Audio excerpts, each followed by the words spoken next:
नमस्कार. मी doctor Nilima Shisode, Shri Panchakarma and beauty clinic, Gokhalenagar, Senapati Bapat road, Pune. आजपासून आपण वेगवेगळ्या आहाराच्या रेसिपीज बघणार आहोत. म्हणून आपण याला हेल्दी डाएट रेसिपी भाग 1 असं म्हणूया. आणि मधुमेह मुक्ती अभियान जे आहे त्यामध्ये सुद्धा मी म्हटलं होतं की आहार रेसिपीज मी सांगणार आहे, तर त्या इथून पुढे असणार आहेत.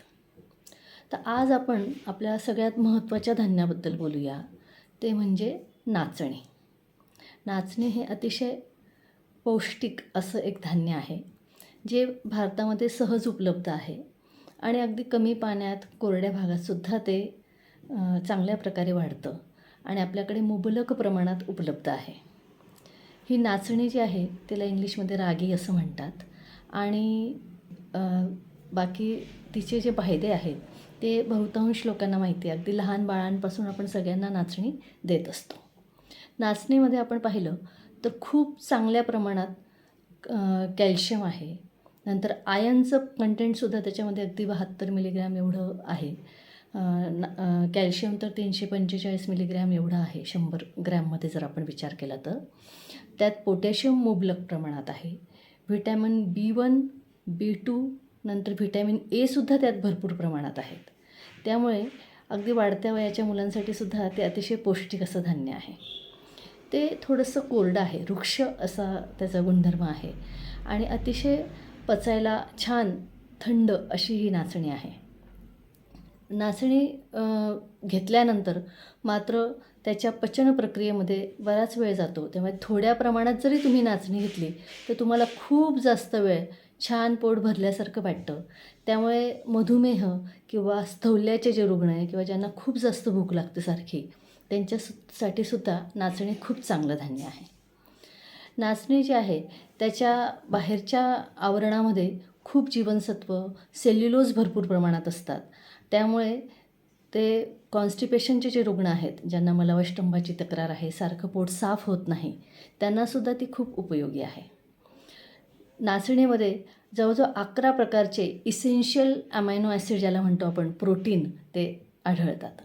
कार्बचंही प्रमाण त्यात जवळजवळ 72 ग्रॅम एवढं आहे. परंतु तरीसुद्धा त्यातली जी न्यूट्रिशन व्हॅल्यू आहे ती इतकी चांगली आहे की त्यामुळे ते सगळ्यांसाठीच उपयुक्त असं धान्य आहे. ऑक्झॅलिक ॲसिड यात असतं, त्यामुळे युरेटरी कॅल्क्युलाय किंवा किडनी स्टोन होण्याचं ज्यांना प्रमाण किंवा शक्यता जास्त आहे त्यांनी ती कमी प्रमाणात घ्यायची आहे. पण पित्ताच्या लोकांसाठी सुद्धा नाचणी खूप चांगली आहे.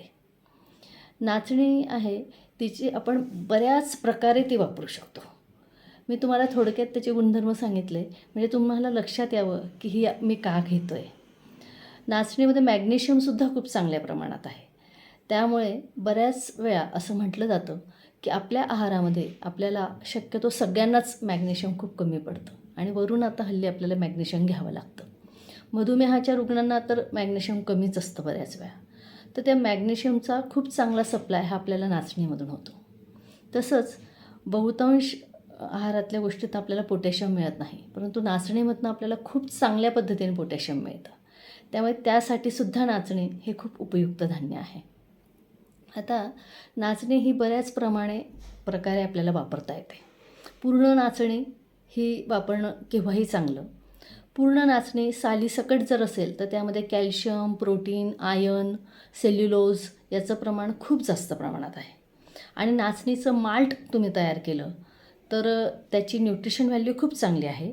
कॅलरीज त्यातून तुम्हाला कमी मिळतात. म्हणजे 100 ग्रॅम तुम्ही जर नाचणी माल्ट घेतलं तर त्यातनं तुम्हाला फक्त 150 कॅलरीज मिळतात आणि 100 ग्रॅम नाचणी तुम्ही घेतली तर त्यातनं तुम्हाला 345 कॅलरीज मिळतात. म्हणजे कॅलरी व्हॅल्यू, उष्णता ही पूर्ण नाचणीमध्ये जास्त आहे. पण ती न्यूट्रिशन व्हॅल्यू ही आपण चांगल्या प्रकारे टिकून ठेवू शकतो माल्टमध्ये आणि ते साधारणतः बनवल्यानंतर 1 महिना ते सहज राहतं. माल्ट बनवताना तुम्हाला धान्य हे 24 तास भिजत ठेवायचं असतं. अगदी 1/3 धान्य ठेवून त्याच्यावर पाणी ठेवून ते सारखं 10-12 तासाला बदलायचं. असं 24 तास ते भिजवायचं. त्यानंतर ते उपसून काढायचं. त्यानंतर ते एक आणखीन 24 तास थोडंसं मोकळं ठेवायचं स्वच्छ चादरीवर.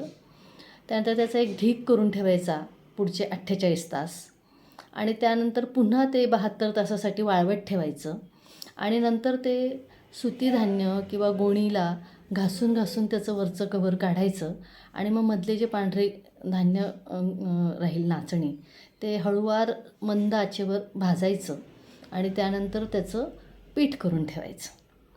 तर हे माल्ट तुम्ही फक्त पाण्यात घातलं, दुधात घातलं की केव्हाही तुम्हाला हेल्थ ड्रिंक म्हणून वापरता येतं. म्हणून ते खूप चांगलं आहे. ते मधुमेहाचे रुग्ण पण वापरू शकतात. आणि किंवा मग तुम्ही काय करू शकता की माल्ट घेतलं आणि त्याच्यामध्ये जर तुम्ही साखर, तूप वगैरे असं घालून त्याची खीरसारखं बनवू शकता.